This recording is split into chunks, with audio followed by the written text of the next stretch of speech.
Welcome back to New Rockstars. I'm Erik Voss, and this is a breakdown of Thor Love and Thunder's final trailer, which has all of us screaming like this guy.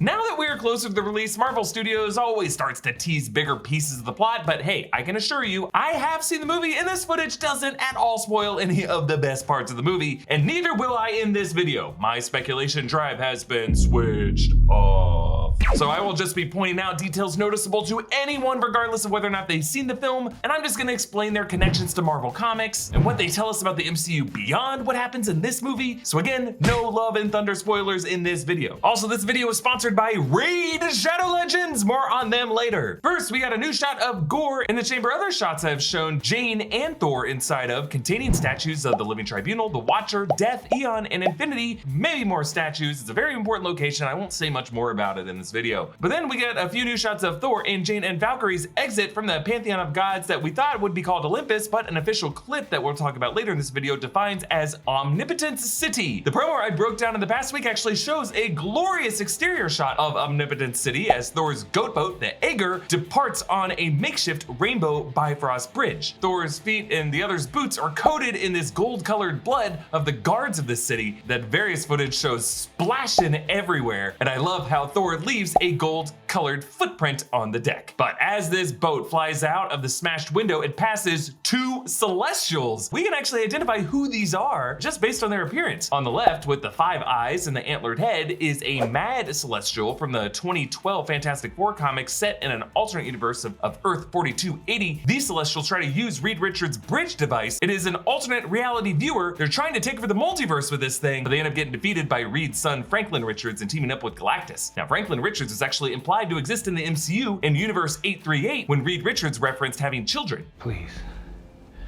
I have children of my own. I understand your pain. Is their mother still alive? Yes. Good.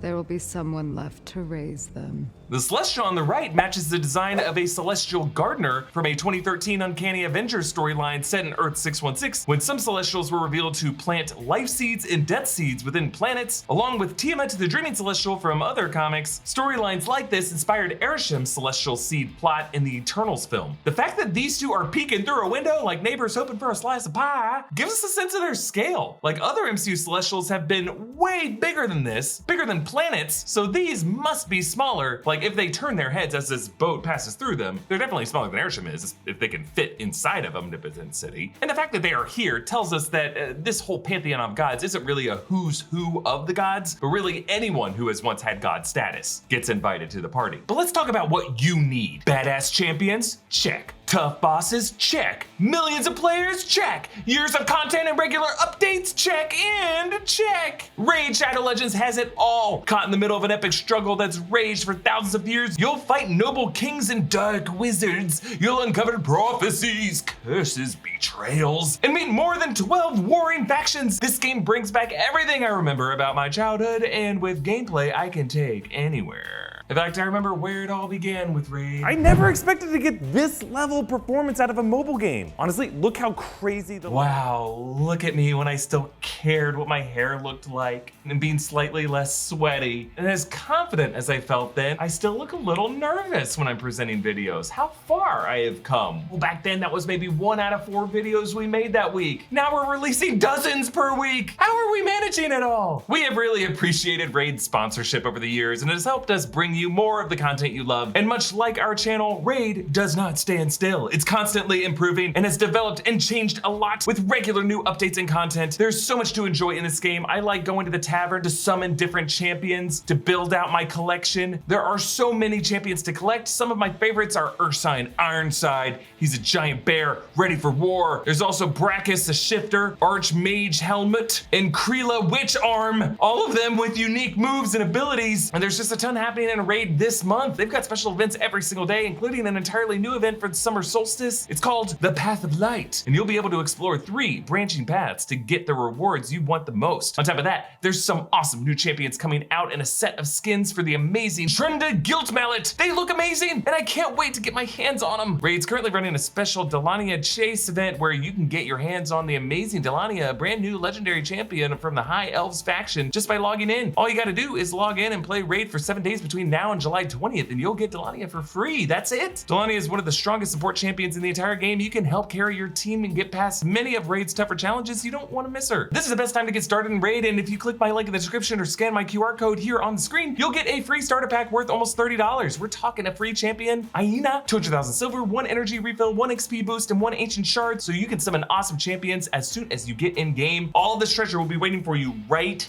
here. And it's that easy. Just click the link in the description and I will see you in the game. And if you're a new player, you can also use a special promo code for MyDelania for some additional prizes. Get 50 XP brews to instantly get your legendary hero Ladmia to max level 50, as well as a ton of silver. But then a new shot of Korg shows an interesting looking deity to the right behind him, colored teal gray with an elaborate golden feathered headdress. Since Bost/Bostet is sitting among these based on the official photo that was released several weeks ago, I speculated then that also among these could be other members of the Council of Godheads from the comics, including the Mayan deity of Itzamna. This guy looks a lot like Itzamna. As we wait for a trailer for Black Panther Wakanda Forever and the rumored reveal of Namor with a Jaguar-inspired look and Mayan roots, because Huerta said that he had to learn a Mayan language for this role. This guy in Thor Love and Thunder could be to him what Bost is to Black Panther. Another new shot shows Thor with the Guardians on their ship the Benatar reviewing a star map holo display showing disaster calls, of which there are 1,567 and counting. Clearly, Gore has been getting busy. The display shows the star map as a 3D concentric map organized into these jigsaw sectors, which I find interesting because they could be the political boundaries of the galaxy. One sector for the Kree territory, one sector for the Xandarian territory, etc., etc. Battle lines and maps that could be redrawn as the Marvels explores a war between the Kree and the Skrull, and a Kree invasion of Earth. Check out my recent breakdown of the latest episode of Miss Marvel for my explanation of how all this could connect. We learned that Thor's goats, Tooth Grinder and Tooth Gnasher, are gifted to Thor to thank him for saving this tribe, so who knows where these goats come from originally. We see Tooth Grinder in close-up screaming at the camera, his buck teeth showing, his eyes in total chaos. Tooth Gnasher kicks over a table, sending Rocket and Mantis tumbling, and I like how if you look close in the background, Thor is grinning ear to ear at this. And we see a great shot from the battle that all these people are involved with, Thor doing a Jean-Claude Van Damme split pose to stop the two chariots. And then his handshake with Peter Quill. Human handshake.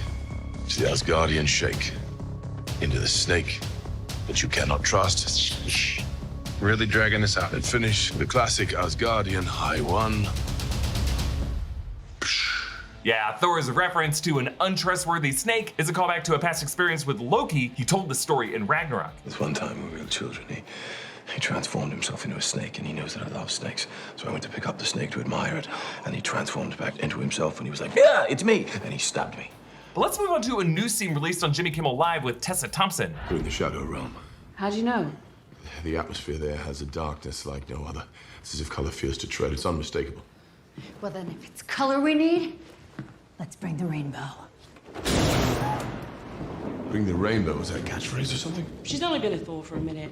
I mean, saving lives she's quite good at, but the rest of it, she needs work. How many catchphrases have there been? A lot. Yep, jump the gun. But hang on, he moves through shadows and he's going to the Shadow Realm. It seems like that's where he's going to be the most powerful. You're right. We can't just go marching in there. It could be a trap. Are you thinking what I think you're thinking? I'm thinking it. What are we thinking? Thinking what? Thinking it too. Omnipotence.